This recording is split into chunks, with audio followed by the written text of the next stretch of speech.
Hola, muy buenos días a todos los seguidores del podcast Rostros y Sonidos. Este es un nuevo espacio que iniciamos para recomendar libros, que pueden ser libros recientes, vigentes o libros clásicos, poesía recomendada, una manera para poder disfrutar y aprovechar estos tiempos de cuarentena con el uso de los recursos tecnológicos. Así que para empezar, quiero recomendarles este libro. Es un libro clásico de William Ospina, el escritor colombiano, para que se acabe la vaina. Eh, Considero que es una vaina, poniéndolo en los términos de esta canción, que se sigue reproduciendo, que ha tenido ciertas variantes, pero que aún no acaba. Es un libro historiográfico sobre la historia política de Colombia, cómo ha sido esa transformación en el escenario político, cómo las injerencias de ciertos poderes políticos a través de unas ideologías de unos partidos pues han marcado la historia política de nuestro país. Es un libro muy interesante que vale la pena leer para poder conocer cómo ha sido esa radiografía del país, cómo se ha transformado políticamente, cosas importantes que William Ospina referencia en el libro es que, por ejemplo, se evidencia que Colombia no ha tenido un proyecto de país y que eso es una dificultad que hace que efectivamente tengan intereses territoriales totalmente diferentes, un país marcado por el centralismo que ha impuesto sus lógicas de desarrollo y que ha estado marcado por la incidencia de partidos políticos. Entonces esa imposibilidad de encontrar un, un espíritu de identidad nacional pues dificulta efectivamente en pensar el país común, el país de todos. Una cosa importante que establece William Ospina en el texto es ver cómo ese país colonial se sigue reproduciendo de cierta manera a través de la reproducción del interés de las élites políticas y económicas con una fuerte incidencia clérica, ¿no? Como la religión ha logrado permear las decisiones eh, políticas en el poder. Y eso es algo que se sigue reproduciendo, entonces por eso considero que la vaina todavía no acaba, todavía se sigue evidenciando la incidencia en menor medida del poder clerical dentro de las decisiones políticas, pero de hecho todavía tenemos un Estado que guarda una gran relación con los criterios ideológicos. Ahí vemos, por ejemplo, un presidente actual que cada vez que inicia su programa en vivo, pues entrega el programa a temas de la idiosincrasia religiosa, ¿cierto? Entonces digamos que la incidencia clerical dentro de los poderes políticos del país pues sigue siendo evidente. Eh, una cosa fundamental, digamos, que nos permite evidenciar William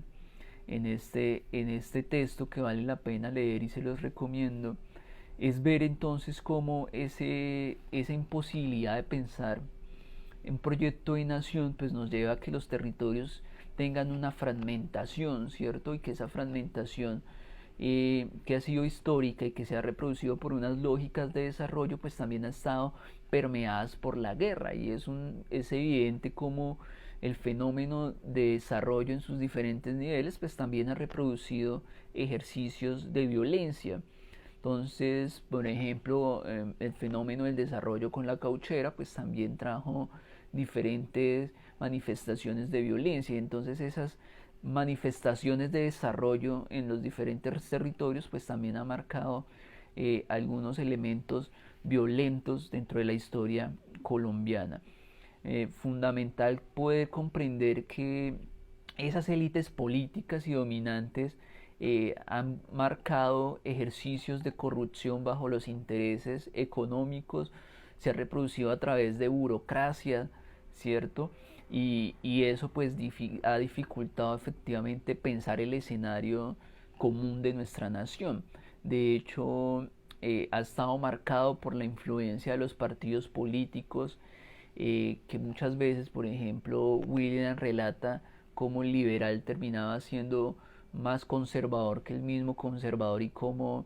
ciertas políticas desarrollistas fueron implementadas más por los conservadores, pero que en el fondo, digamos, han tenido es un sentido de dominación ideológico a través de su noción política que han reproducido a través de los partidos. Y este relato de cómo se ha transformado la Colombia a través de la política, pues también nos permite evidenciar cómo emergen escenarios de violencia, ¿sí? A través, por ejemplo, de la conformación de los grupos guerrilleros que han sido parte fundamental, digamos, para comprender la construcción política del país. Un país que por su dominación ha estado marcada por la corrupción, con grandes niveles de corrupción, pero también de crímenes, ¿no? Evidencia, por ejemplo, el asesinato de Jorge Eliezer Gaitán, como imposibilitó que llegaran al escenario del poder desde las bases, desde las necesidades de lo popular, del escenario del pueblo, una construcción de política diferente y que se imposibilitó precisamente por esa disputa en el escenario político de no permitir que el escenario pues llegaran efectivamente propuestas diferenciales a las que nos han querido imponer las élites desde los diferentes partidos políticos. Una digamos que esto también para William se traduce en una ausencia del sentido de lo público, ¿no? Que se traduce más como al ejercicio del bien, del botín político, como un fin económico a través de lo privado. Entonces es también, digamos, algo que William logra relatar en el texto, y hay algo fundamental que vale la pena también reconocerlo, y es que el texto permite evidenciar cómo Colombia ha sido un país dependiente de Estados Unidos y ha respondido, por ejemplo, a sus políticas de incidencia, y ha estado marcado entonces por la dependencia hacia los Estados Unidos, incluso no solamente en materia, digamos, económica, sino en políticas que tienen que ver con la seguridad. Entonces es un texto supremamente recomendado. Les voy a leer un fragmento de la página 86 que dice y recoge un poco elementos que se plantean en el texto. El pueblo colombiano aprendió o debió aprender que las grandes transformaciones son del pueblo o no son del pueblo, que cuando los poderes decretan una revolución siempre se reservan el derecho a detenerla en el momento en que más les convenga, que en una transformación verdadera los sectores sociales se suceden en el debate ideológico, en la iniciativa social, en la creatividad cultural, hasta que la sociedad encuentra otro equilibrio más adecuado a la suma de los sectores que han tomado el protagonismo y han asumido el liderazgo. Entonces, efectivamente, este fragmento nos permite evidenciar cómo el interés político también ha logrado generar procesos de motivación, de luchas sociales que muchas veces terminan siendo apaciguadas por los liderazgos políticos, o que terminan siendo usadas con fines y criterios políticos.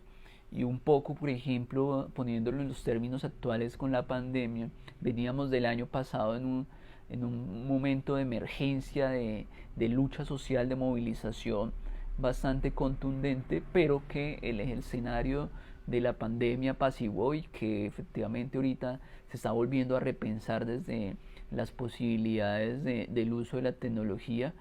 pero que efectivamente muchas veces esa emergencia de la lucha social pues puede ser apaciguada por efectivamente